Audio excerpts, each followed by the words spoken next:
Leila? Leila? Oh, meu Deus, ela nem me escuta. Leila, sou eu, seu amigo espiritual. Ah, peraí! Não tá vendo que eu tô aplicando um passe aqui? É que eu sou médio passista. Só se for passista de escola de samba, né, irmã? Pra que essa coreografia toda? Tá desperdiçando essa energia toda aí, parecendo uma lombriga desvairada? Basta fazer uma prece pra ele, eu te ajudo. Olha aqui, ele tá muito carregado. Eu tenho que tirar esse peso que tá dentro dele. Tá carregado de medo de você, né? Aqui, se você não pode ajudar, não atrapalha, tá bom? Desculpa, moça. Não é com o senhor, não. Olha, feche os olhos e pense em Jesus. Você também, irmã, deveria fazer o mesmo. Ah, Fechar já tô- os olhos e pensar em Jesus, né? Eu já tô pensando em Jesus há muito tempo. Não, não tá não. Você me desculpa, mas parece que você tá querendo aparecer aqui. Como assim? Olha essa camisa que você tá usando. Minha camisa? Então, eu ganhei. Ganhou de quem? Do menino que estampa a camisa. Leila, você pagou por ela, né? Ele vive disso. Ô, Leila, por favor, me ajuda. Vamos trabalhar juntos. Tá, mas olha, eu ajudo, mas não se mete no meu serviço, não. Tá bom. Não vou me meter. Mas me diz uma coisa, você tá sabendo da última moda do passe? Que moda? Ué, não tá sabendo a última moda? Ah, eu sei aquela do bonecão Não, do não, não, posto. não, não, não, essa aí já passou. É outra. Qual é? É a moda que os grandes médios estão aplicando agora. Qual é? Você não tá sabendo, não? Não. Bom, então eu vou te ensinar, mas você promete não espalhar pra ninguém? Sim. Então, a moda agora é você dar o passe a 5 passos de distância da pessoa. É? E de costas. Por quê? Bom, pensei que você soubesse. Você é uma grande médium. Não sei. Mas então aplica do jeito que você sabe. Não, eu sei. Eu tava testando se você sabia o que eu sei. Entendeu? Esperta, eu sou esperta. tô vendo. Eu ia até fazer agora. Isso, ia por que você não começar faz? agora. Vai. Então aprende com a profissional. Profissa, vai lá. 1, 2, 3, 4, 5. De costas. Eu já ia virar. Irmã, por favor, dá uma ajuda aqui. Taca aquele passe nesse menino, Leila. Taca aquele passe. Taca aquele passe nesse menino, Leila. Taca aquele passe. Taca aquele passe nesse menino, Leila. Taca aquele passe nesse menino, Leila. Taca aquele passe.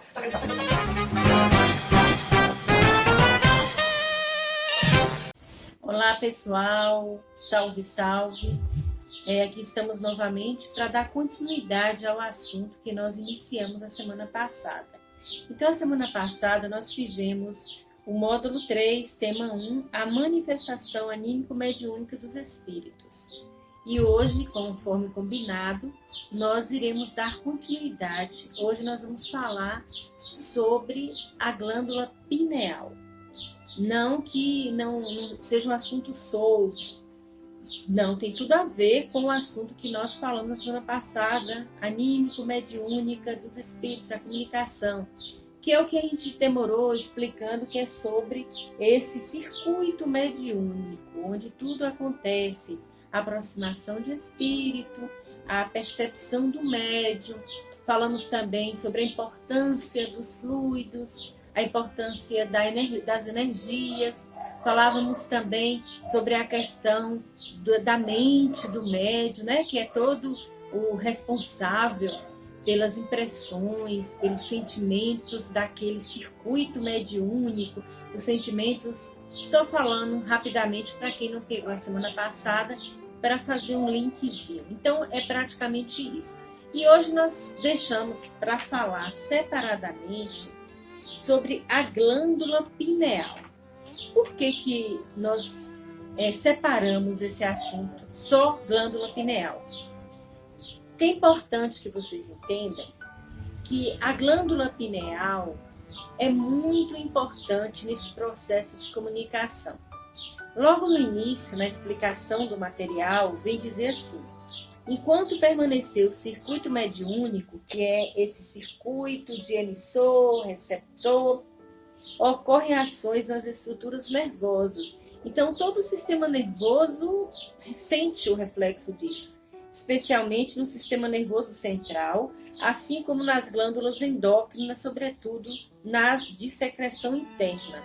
Ele aí especifica: essa glândula de secreção interna é a glândula pineal, que nós já ouvimos muito falar, principalmente Sérgio Felipe, que é um psiquiatra estudioso do assunto. Ele vai dizer muito sobre a glândula pineal.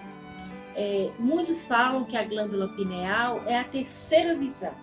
Eles utilizam assim: nós temos os dois olhos e temos aqui uma terceira visão. Os orientais, principalmente, eles até demarcam aqui o terceiro olho. Não que a glândula pineal esteja aqui, mas a posição dela anatômica no meio do cérebro é mais ou menos nessa direção.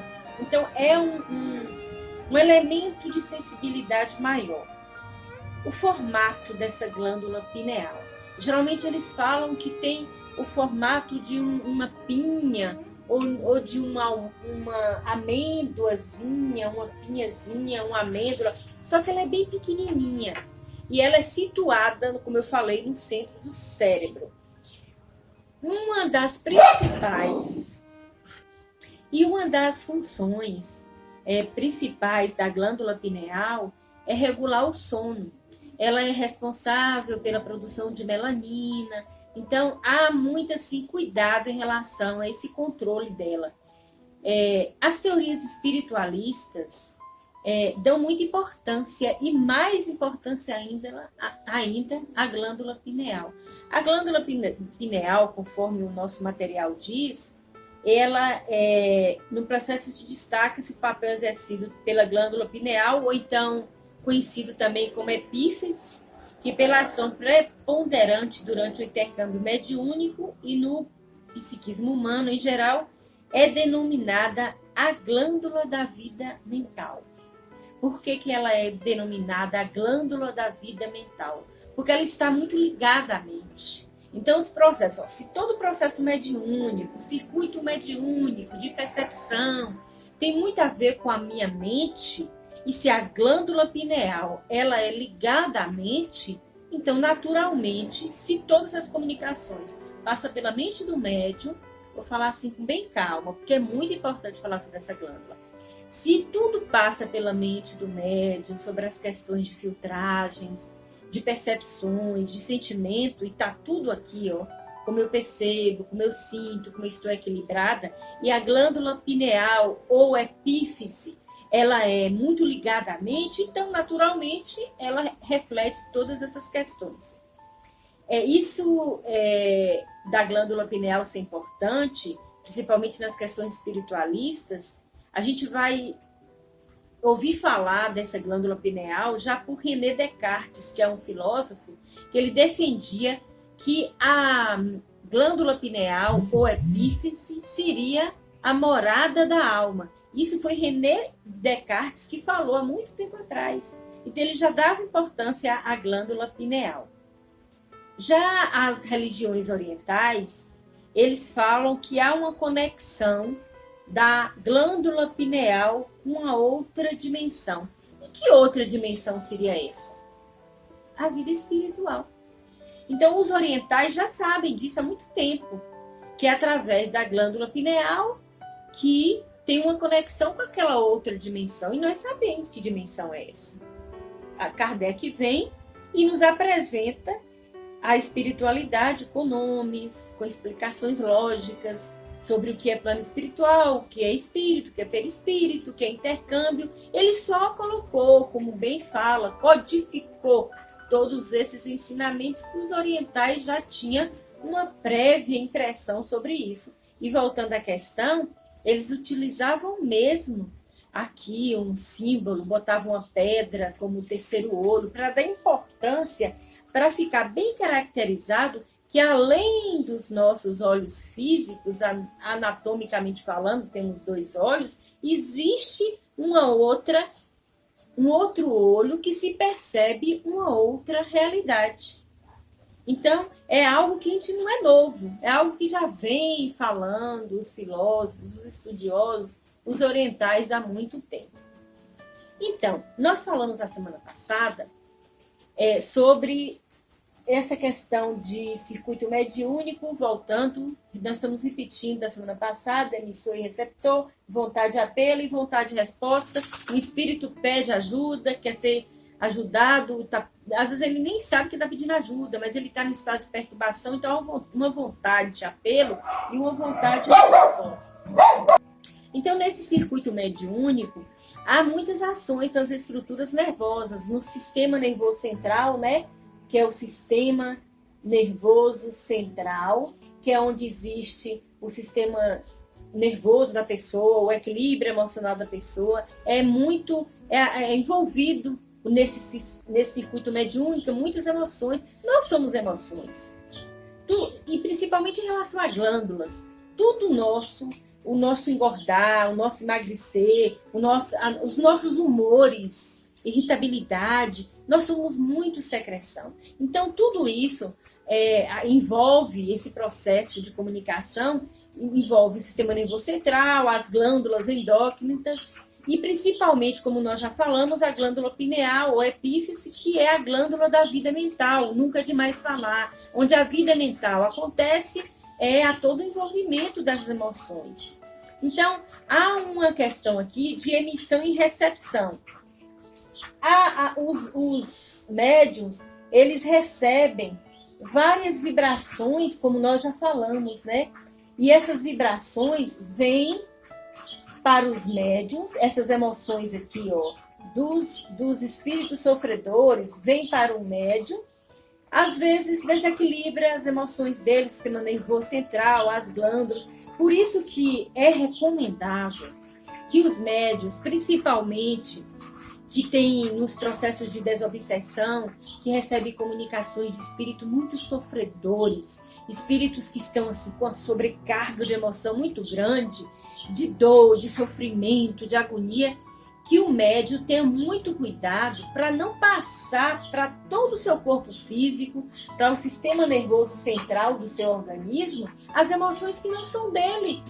Uma carga de raiva, uma carga de tristeza, uma carga de dor, porque reflete no corpo do médium. Então ele tem que ter muito cuidado e se abster de, no máximo, 3 comunicações de espíritos sofredores. Porque ele desgasta bastante, ele se envolve bastante naquelas emoções e se torna, ele fica cansado, parece que fica esgotado. Isso que eu estou me referindo aos médiuns ainda que não conseguem ter um certo equilíbrio com a comunicação, com tudo aquilo que ele está vivenciando, que ele ainda não consegue assim, distanciar um pouco do que ele sente. Então, há uma necessidade de forças mais equilibradas, que vão ser intensificadas pelo poder de emissão e recepção do que ele está recebendo. E envolve, como falamos, estruturas nervosas nas funções psíquicas do cérebro. Tem pessoas que têm a mediunidade, que nós sabemos que a mediunidade não é propriedade da doutrina espírita. Então, tem pessoas que têm a mediunidade e, se ela não tiver cuidado, como envolve muito essas estruturas nervosas, elas acabam achando que elas estão desequilibradas. Eu conheço algumas pessoas que, com a eclosão de mediunidade, chegou a relatar assim: parece que eu estou ficando doida, eu estou ficando perturbada, está me perturbando, eu vou jogar pedra, eu não quero isso. Por quê? Porque envolve sentimentos, energias e o sistema nervoso da pessoa. Então ela fica achando que aquilo é dela. E o que é uma filtragem? Um médium que sabe fazer uma boa filtragem é ele entender, perceber que aquilo não é dele, separar bem, isso não é meu. E isso você não adquire assim, magicamente. Ele vai exercitando, e é importante eu falar, até por conta de algumas demandas que me têm chegado, de algumas pessoas que têm procurado, eu estou com eclosão de mediunidade, e eu tenho sentido algumas agonias, algumas gasturas, algumas perturbações, e eu fico sem entender se é meu, se não é. É um processo bem natural, um fenômeno natural, mas que a pessoa precisa se equilibrar. E mentalmente conversar, se vê que um espírito está querendo muito dar comunicação, mentalmente, meu irmão, eu estou primeiro precisando ser ajudada, me equilibrar. No momento certo você vai receber ajuda. Ou quando eu estiver no ambiente certo, no centro, eu vou pedir por você. É isso. É essa segurança e esse equilíbrio que os médios precisam ter. Tem pessoas que não têm conhecimento nenhum da doutrina, não tem teoria nenhum. E vem o fenômeno. E a gente sabe que o estudo tem que vir sempre antes da prática. Então procure estudar, não tenha vergonha de perguntar, de pedir um passe dispersivo. Porque senão, olha novamente, o sistema nervoso central da pessoa vai ficar desequilibrado. Eu não estou sabendo dispersar aquelas energias, eu tenho que ter humildade de pedir ajuda. É uma prece, ou alguém me ajude, aplique um passe, converse comigo, me esclareça, porque é muito intenso. É um novo mundo sobre minha cabeça, sobre minha mente, os novos sentimentos que não são meus, mas que é importante que eu faça aquela caridade, que eu dê voz àquele que sofre. Então hoje nós vamos trabalhar muito sobre essas questões de equilíbrio do médium. E tem uma parte que eu gostaria de ler para vocês. Ao fundo, como vocês sabem, a rotina é ter uns amiguinhos cachorrinho latindo. A gente vai fingir que não está ouvindo e vamos continuar o estudo. Então, no livro Missionários da Luz, André Luiz nos diz assim: a glândula pineal conserva ascendência em todo o sistema endócrino. Ou seja, a glândula pineal está dominando sobre todo o sistema endócrino, ligadamente por princípios eletromagnéticos no campo vital, que a ciência comum ainda não pôde identificar. Então, a ciência comum ainda não consegue identificar essa influência, como é tão importante. Então, talvez fique algumas lacunas para a ciência por conta que ela ainda não conseguiu entender que a mente ela recebe tudo isso, esse magnetismo, e não entende como que fica isso. Então, a ciência ainda não pôde identificar, comanda as forças subconscientes sobre a determinação direta da vontade. As redes nervosas constituem os fios telegráficos para ordens imediatas a todos os departamentos. Então, no dia em que os órgãos de saúde, em que a ciência der mais abertura para que os estudiosos da espiritualidade, para que eles possam fazer essas ligações, essas explicações de como funciona esse manancial criador, onde tudo está envolvido em tudo, que nós somos seres além de matérias, que existem redes, como falou aqui agora, elétricas, que vêm e afetam o cérebro, sim. Nós sentimos as influências, sim. Então, eles vão conseguir entender que nem todos que estão sendo diagnosticados como loucos e perturbados têm problemas na parte cerebral, na parte neurológica, que muitas das vezes é influência, sim, de alguma entidade, das energias do ambiente. E também muita responsabilidade do medianeiro, como nós falamos há pouco, que é o médium de conduzir isso. André Luiz fornece muitos outros esclarecimentos relacionados ao atendimento ao médium antes da manifestação mediúnica do comunicante espiritual, mas que podem ser assim sintetizados. Gostaria de sintetizar um comentário de André Luiz, novamente do livro Missionários da Luz.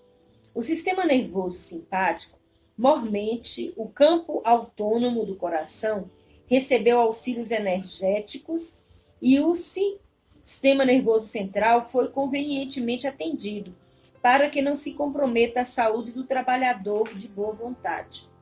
O vago, que é o nervo vago, foi defendido por nossa influenciação contra qualquer choque das vísceras. Isso ele estava se referindo a um processo de decomposição. As glândulas suprarrenais receberam acréscimo de energia para que se verifique a acelerada produção de adrenalina de que precisamos para atender o dispêndio eventual das reservas nervosas. Ele fala aí de um médium que ele está próximo de um espírito que está passando toda aquela situação do desencarne para o médium. E se eles não isolarem, o médium recebe de forma bem desequilibrada. Então existe toda uma organização do plano espiritual para que os médios sejam protegidos e não se prejudiquem. Então, meus amigos, é basicamente isso. Durante o intercâmbio mediúnico, há muito significado do equilíbrio do médium, há muito significado das energias do ambiente, como nós já falamos, dos fluidos e principalmente do sistema nervoso central e da glândula pineal. Convido-os novamente a fazer uma pesquisa nas suas redes sociais sobre a glândula pineal e em especial aos trabalhos do Dr. Sérgio Felipe, que ele é o estudioso mais atual sobre o assunto. Então, nós agradecemos pela atenção de todos, agradecemos pela oportunidade de estar aqui e sempre convidando vocês a continuarem o estudo em casa. O que caracteriza um estudo sério é a continuidade que você dá a ele. Se vocês estão fazendo essa continuidade, estão lendo o material, estão indo atrás dessas referências que a gente sempre está sugerindo, porque a continuidade, seja na escola, seja no trabalho, seja em tudo que fizermos, se a gente não ficar na superficialidade, nós vamos acabar sabendo um pouquinho de cada coisa e nunca nada em profundidade. Então, gratidão e que a paz do Cristo esteja sempre conosco, hoje, agora e sempre.